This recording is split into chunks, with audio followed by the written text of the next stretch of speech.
Bonjour everyone, Pantoufleee here today for a new video in which we are going to review the Halloween event and especially the main reward, which is the Titan HN. So basically, when it comes to the Halloween event, you probably already saw the Wargaming's video about it on their official YouTube channel, but basically, if you want to be able to get yourself some juicy tanks, you will have to spend some money. Here, for my case, as I'm living in France, it's 10 euros, but for you it might be more expensive or less expensive depending on the state you're living in.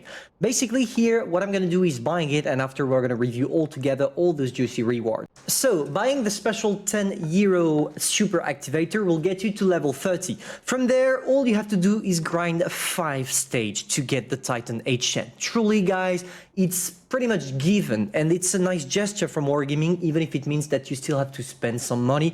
But trust me, even if the tank itself is not as broken as an Annihilator or a Smasher, for this price, it's definitely worth it. Personally, after buying all the testers levels, what we're going to do is clicking right there in order to claim everything from the start, and this is pretty much all the rewards you will be able to acquire. The 2 Titan tanks, also nearly 60,000 for experience, 11 days of premium account, 1 million credits, tons of boosters, and some juicy boxes, a mystery box that allows you to probably get a tank for free if you're lucky enough, the defender containers allowing you to get one of the defender's tank if you are lucky with an 8% drop chance, which is actually really nice, and some special legendary attachments such as the Tesla gun that we are definitely going to mount on the Titan HN, but also the Spear and Seer, which is, if I'm not mistaken, the fire extinguisher or the flamethrower I have personally on the Smasher. First of all, let's open all our crates to see if we're lucky or not. So there we go for the mystery box.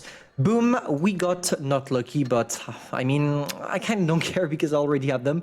Collect them all containers, let's see what happens. Boom, we got nothing. And finally, to finish off, the defender container, which got us some certificates, but nothing really interesting or nothing of matters. Let's take a look at a replay played on one of the most boring maps the game has to offer. Boring for 2 reasons. The first one is the tank destroyer have the absolute overpowerness over the fact that they can literally camp at the beginning, just at the spawn by using the regular bushes, but also because it takes ages for you to get into the right position. And just take a look at how sluggish that tank feels going to the main part of the map. It just took me ages, and even the tier 6 got there before me. This is a huge downside in my opinion for the tank, because those kind of tanks, the Halloween tanks, are known for their fun.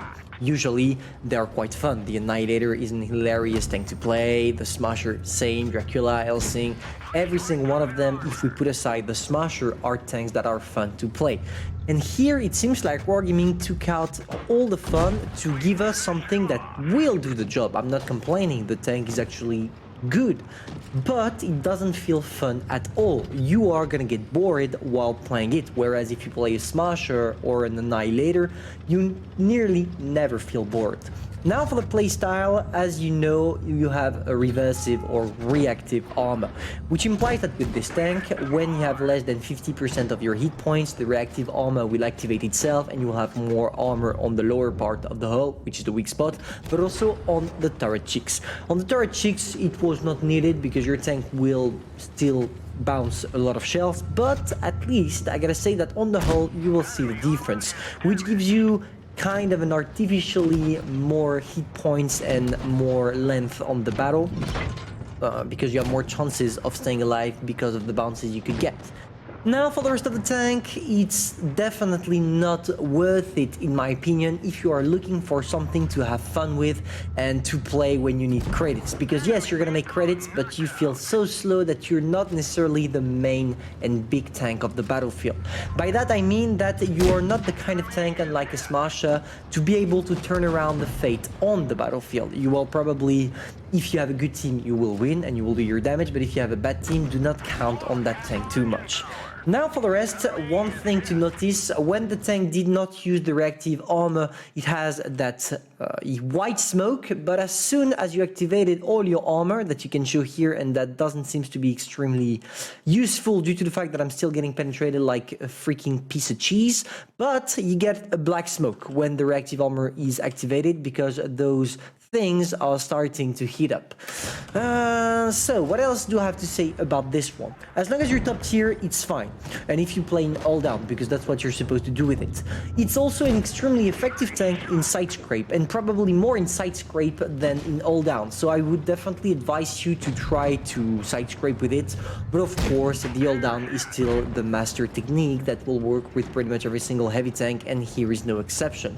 The only thing that feels really great about the tank is those 7 degrees of gun depression, because at least it allows you to take literally every single hilly terrains, every hills, etc. for you to be able to see your opponents and therefore only showing your turret and bouncing shots. And guys, as I know it's extremely hard to understand what is the main weakness of this tank, I'm gonna highlight it with this perfect replay.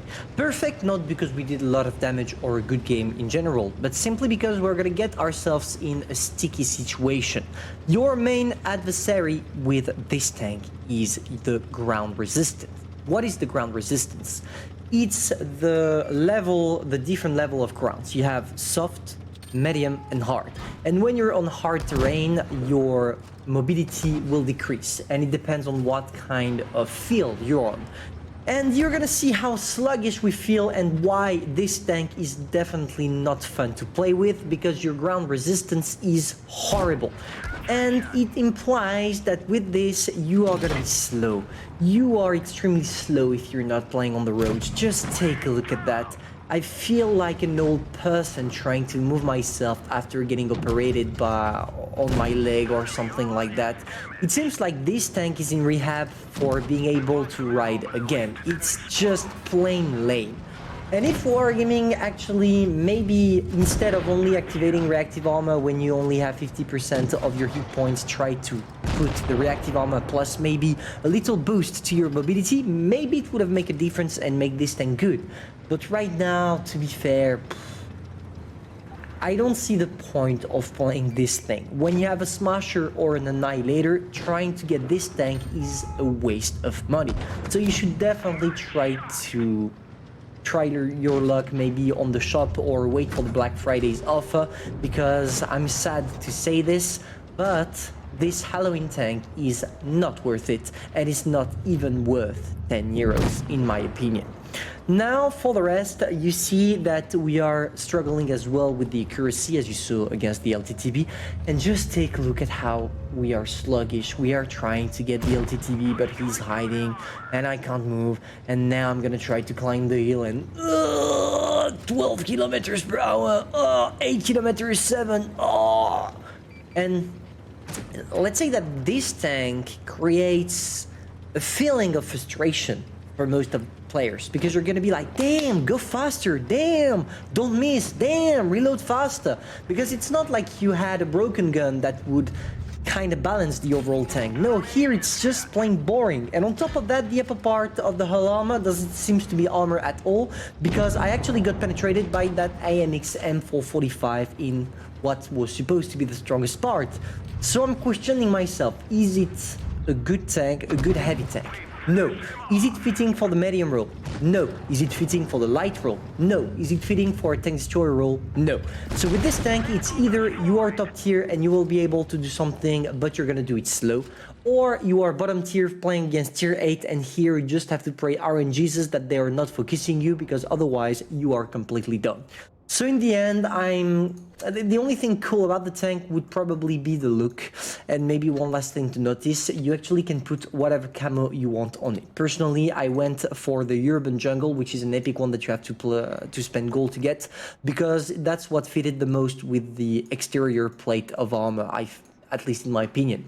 So in the end, for those of you that managed to get the tank, tell me what you think about it. But personally, I don't like it. I dislike it. And this is probably a tank I'm going to do one ace tanker with, maybe 2 or 3 videos about it. And boom, I'm not going to play it anymore. And it's going to take dust in my garage, which is unfortunate because I was waiting for it for a whole year. If you enjoyed, feel free to subscribe, like, and share. And I'm going to see you soon for a new video pretty much tomorrow. See ya.